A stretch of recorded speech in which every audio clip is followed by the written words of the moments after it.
సొంతంగా డబ్బులు పెట్టి కొని మన స్కూలుకు మీరందరూ చదవడం కోసము ఉపయోగపడుతుంది విజ్ఞానం అని ఆలోచన చేసి మీ అందరి కోసం తీసుకొచ్చి ఇచ్చాడు. మొత్తం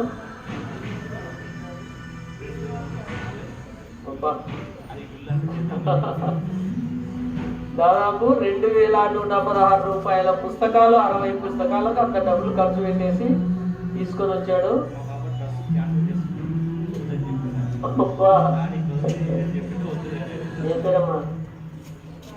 చూడు దీప్తి 4th క్లాస్ చదివే అమ్మాయి.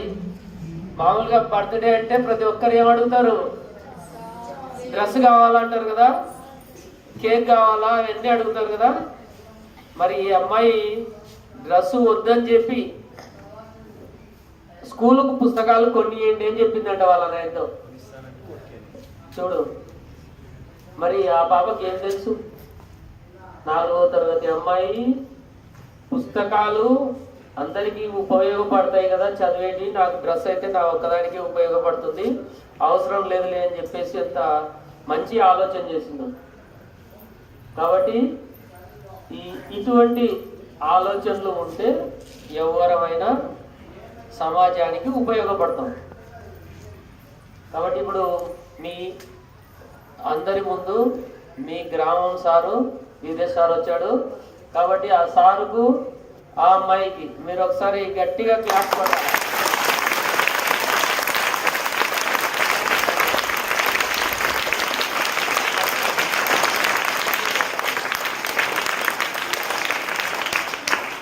తర్వాత ఇప్పుడు వీరేష్ సారు మిమ్మల్ని ఉద్దేశించి మాట్లాడతాడు.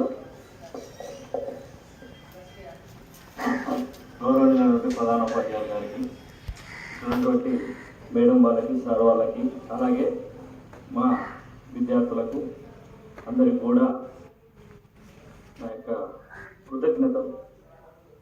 ఒక మంచి పని చేయడానికి మోటివ్ కావాలి, కానీ ఇక్కడ మోటివ్ అక్కర్లేదు. ఎందుకంటే ఇది మంచి పని కాదు, ఇది గొప్ప పని కాదు. ఒక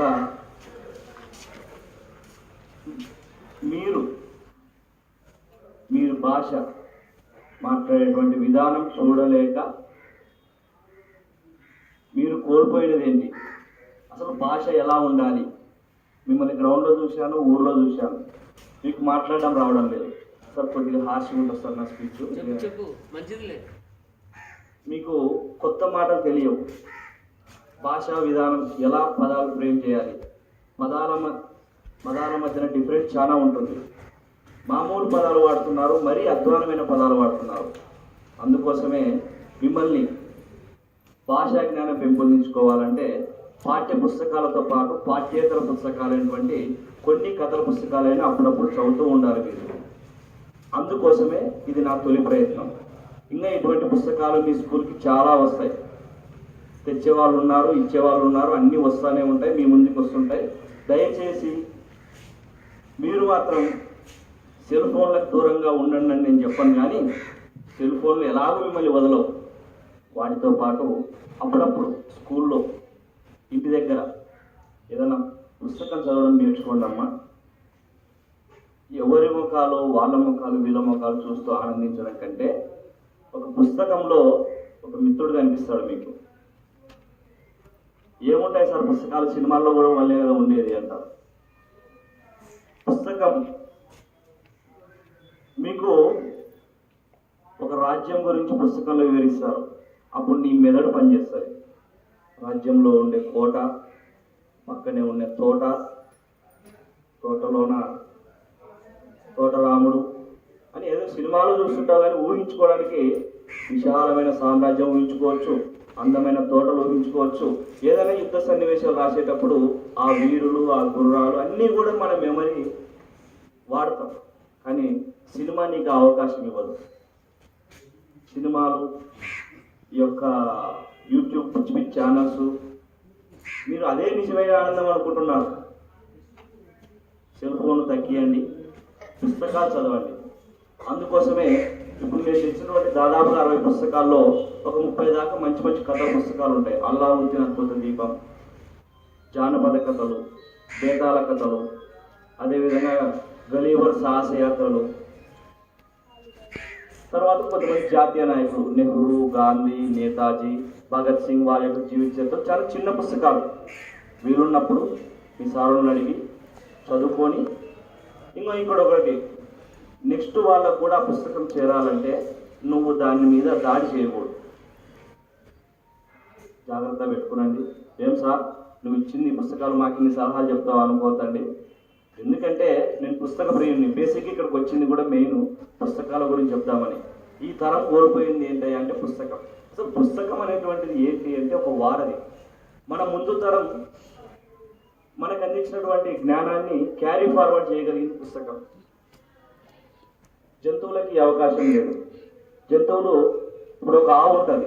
ఒక ఆవు ఆ చేలో మేసేటప్పుడు దెబ్బలు తింటుందా? దెబ్బలు తిన్న తర్వాత వాళ్ళ పిల్లకి చెప్పుకోలేదు ఆ చేళ్ళే పోతు నేను తంతా చూడి వాళ్ళు. ఎందుకంటే దానికి జ్ఞానం అక్కడితో దానికి దెబ్బలు తగ్గుతుంది, పోకుండా అవుతుంది. నెక్స్ట్ ఇంకొక దానికి నేర్పించుకోలేదు.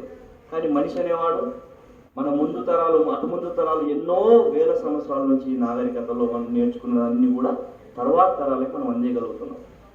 అంతే కదా? మన నాన్నలు మనకు కొద్దిగా నేర్పిస్తున్న కదా జ్ఞానం ముందుకు క్యారీ ఫార్వర్డ్ కావడానికి. నువ్వు ఈ రోజు కరెంట్ కనుక్కోవాల్సిన అవసరం లేదు. ముందు తరం కనిపినటువంటి కరెంటుని లేదు. కాబట్టి పుస్తకాలని చదవడం నేర్చుకోండి అమ్మా. పుస్తకాల్లో కూడా పాఠ్య పుస్తకాలు చాలా ముఖ్యం. సరదా కోసం మాత్రమే చదవండి. పాఠ్య పుస్తకాలను పక్కన పెట్టేసి ఎప్పుడు ఇవే చదువుతామంటే అది మొదటికే మోసం. అర్థమైందా? మీ ఇంటి దగ్గర మొబైల్ ఫోన్స్ బదులుగా ఇది బర్త్డే సందర్భంగా ఎందుకు ఇచ్చానంటే మీ బర్త్డేలో వచ్చిన రోజు కూడా మీ నాన్నలు మీ మీద ఖర్చు పెట్టే డబ్బుల్లో సగం డబ్బులు పక్కకు పెట్టేసుకొని పుస్తకాలు కొనుక్కొని ఇంట్లో పెట్టుకోండి. ఒక 2 కథల పుస్తకాలు పెట్టుకొని ఇంట్లో పెట్టుకోండి. సరదాగా ఏదో ఆదివారం అట్లా 2 కథలు చదవండి. పక్క వాళ్ళతో డిస్కస్ చేయండి. పుస్తకాలను చదవండి, జ్ఞానాన్ని పెంచుకోండి. Thank you sir. ఈ అవకాశం